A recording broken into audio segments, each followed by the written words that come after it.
will you please welcome to the stage Pavini Moray. I'm in my car and I'm driving to witch camp. And suddenly, and seemingly out of nowhere, this huge desire is in the car with me, right? And it's not something that I ever wanted before, and it's definitely not something that I thought I could have, but there it is. And once I want it, I realize that I've always wanted it. Not only is it in the car, it's driving from the back seat. So I want to participate in a circle jerk. Does everybody know what a circle jerk is? Yeah? Okay. Not just a circle jerk, but a sacred, holy masturbation ritual. I want to masturbate communally with all my friends. That's right, I want to masturbate with my friends. So in the car with me is Abel, and Abel is, at the time, he's 18, and he's super cute, and he's gay, and he's closeted, and he's never been camping before. So we have all of our stuff in the back of the car, and we're driving to witch camp. And witch camp is, it's a week-long spiritual intensive. It's held in the wilds of Cascadia, and it's a time for activists and witches and queers to come together to connect with ourselves, with each other, with the land. We spend our time learning about our activism, learning about our spirituality. We often have rituals in which we are trying to heal our relationship with the earth. Witch camp is a place of definitely renewal for me and also innovation. It has a sex-positive value, but at that time, there was no explicit exploration of sexuality at witch camp, right? So I'd heard about circle jerks when I was in high school, and I was really curious about them, but I didn't have access to that. I actually masturbated alone in my bed at night between the sheets. My friends and I never talked about masturbation. Actually, at this point, I had never spoken about masturbation to anyone. I was so ashamed and so private about my masturbation. But it's a long trip to witch camp. So I decide to tell Abel about my desire, right? And he has just that summer graduated from Christian high school. Yeah, he's completely squicked out by anything having to do with sex. So I tell him, and he's all, ew, gross. I'm like, oh, my poor little desire, right? And so I think about that, and I think, okay, maybe this isn't such a great idea. Maybe most people are going to feel like Abel feels, yeah? But this desire, it just won't leave me alone, yeah? And I think that witch camp might be a safe place to explore this. So we get to camp, and it's the next day, and I run into my friend Captain. And I had met him the year before, and I vaguely am aware that he does something with sexuality. Like he works with HIV patients, or he's a sex educator, I don't know. So we're standing in the lunch line, and we're just kind of catching up on our year. And suddenly, what happens? Pavini, tell him what you want. And I'm not telling Captain that I masturbate. Tell him what you want. No, tell him. So, Captain, I'm just wondering if maybe you'd like to have a masturbation ritual with me sometime. His eyes light up, and he cocks his head to the side. Totally. He then blows my mind by, he tells me that he's actually participated in something like this before, and that he is willing to facilitate this masturbation ritual so that I don't have to do anything except help him organize it. Right? Right? So we decide that we are going to make an announcement at the all-camp meeting, which happens right after lunch. And in the all camp meeting, people stand up and they say, you know, my name is such and such, and I'm going to be making this offering to the camp, and feel free to join me on this day. So we're going to do this because we really want people to have a lot of time to feel into, like, is this the right thing for me? You know, to ask us lots of questions. So it's going around, and it's getting closer and closer to our turn, and I'm noticing that my heart is starting to pound and my palms are all wet. And I realize that, like, even though this camp has a sex positive value, that this is probably going to be a pretty big edge. So I'm really scared. And so it's our turn, and we stand up, and Captain says, "Hi, I'm Captain. Hi, I'm Pavini."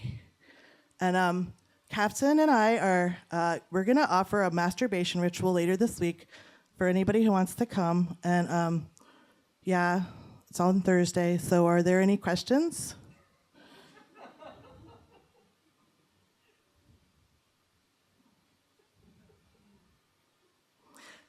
It's that moment when the main character in a movie walks into a really loud bar, right? And everyone stops talking and stares at them.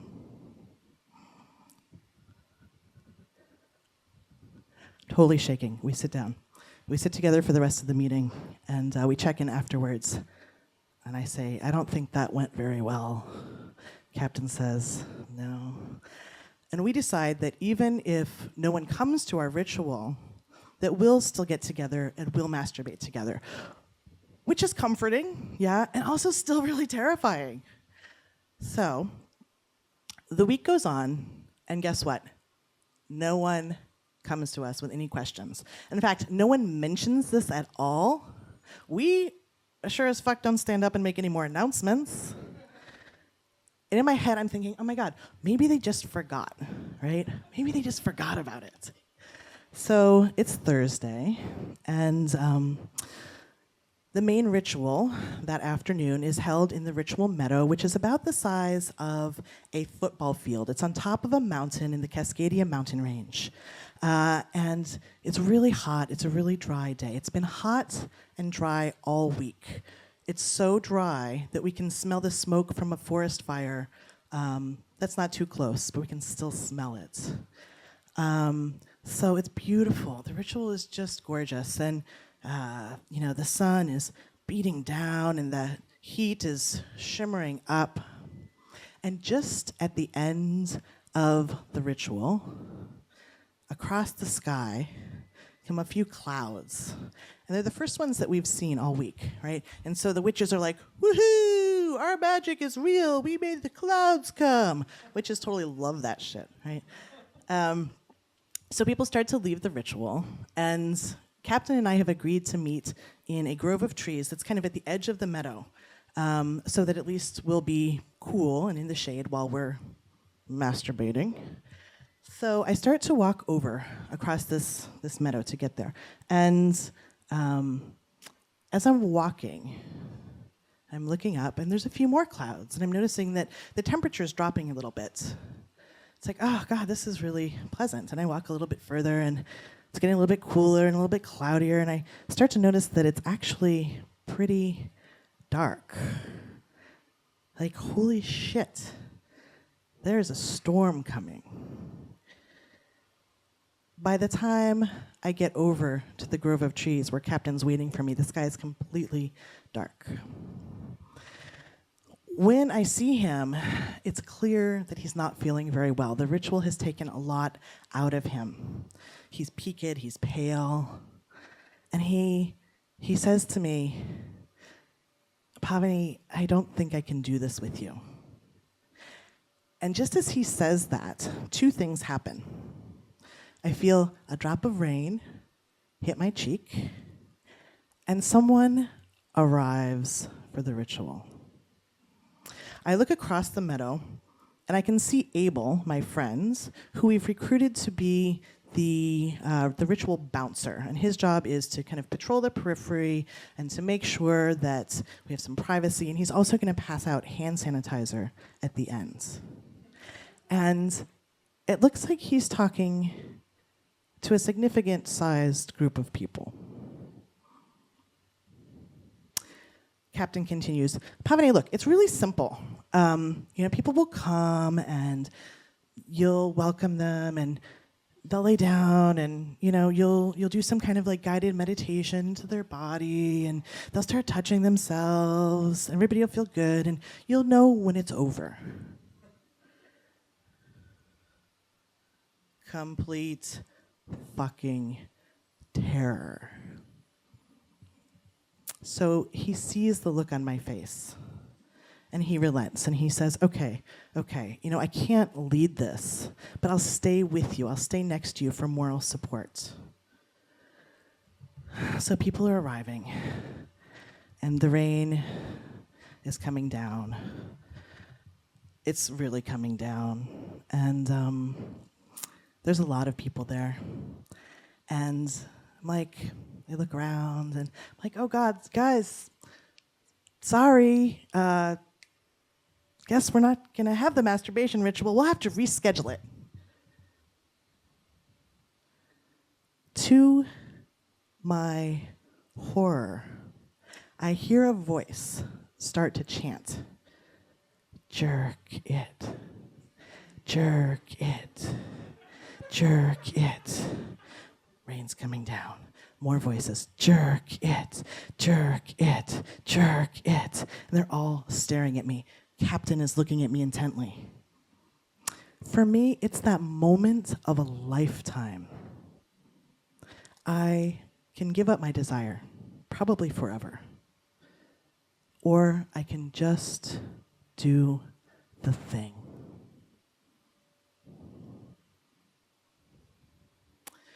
Welcome. Please make yourself comfortable. Captain leans over to me and he whispers in my ear, Pavini, I forgot my sheet. Can I share yours? Of course. So just close your eyes if you want to and allow your breath to carry you into your body. Just letting your attention drop from your head down through your throat, into your heart, into your belly, into your sex.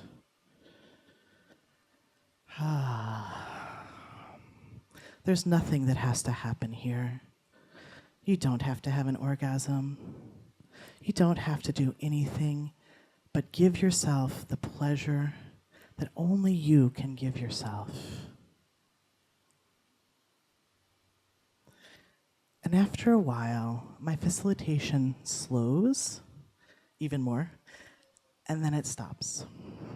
And we're all just laying there on this mountain in the pouring rain, and the water's seeping against our skin, and the earth is against our asses, and the mountain is rising up through our bodies to fuck the sky.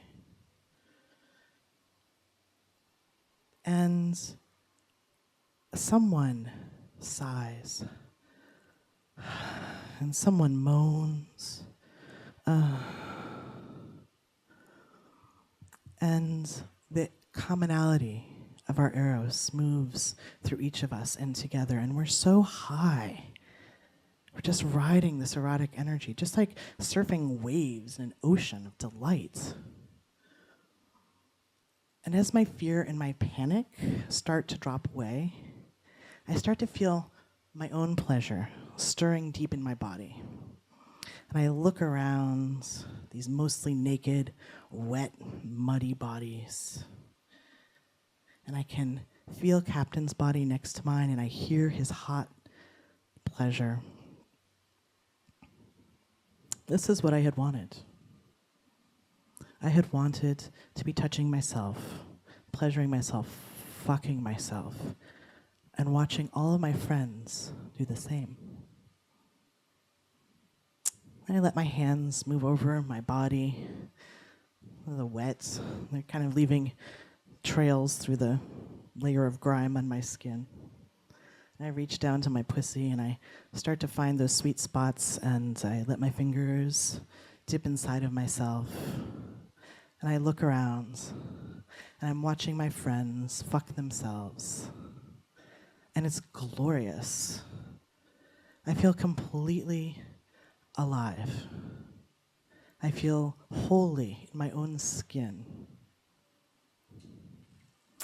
Captain had said that I would know when it was done. And I feel our energy rise up in this immense cone of ecstasy. And then I feel it start to slowly descend until it's just us and our breath. We roll over onto our bellies and we're just gazing with awe into each other's faces, wet and sweaty. So beautiful. No one says a word. And then someone starts laughing, and we all start laughing. Abel walks around with the hand sanitizer, squirting it into our sticky fingers. And I realize the enormity of what we've just done, right? We've taken back something. We've reclaimed something that is ours by birth. I have stepped fully into my desire, my passion, and my leadership. This is the best thing that could have happened. So in the years since then, camp has become a place where sexuality is explicitly explored. There have been many, many offerings and rituals around sex and pleasure and kink and consent. As a camp, we've really continued to push our boundaries around our activism, around our magic, and around our sexuality. For me, that was the moment that I became a facilitator of sexual liberation. And since then, I've facilitated many masturbation rituals, and I actually have a whole new career that came out of that one moment. So that, my dears, is what happened to me when I let my desire drive on the way to witch camp.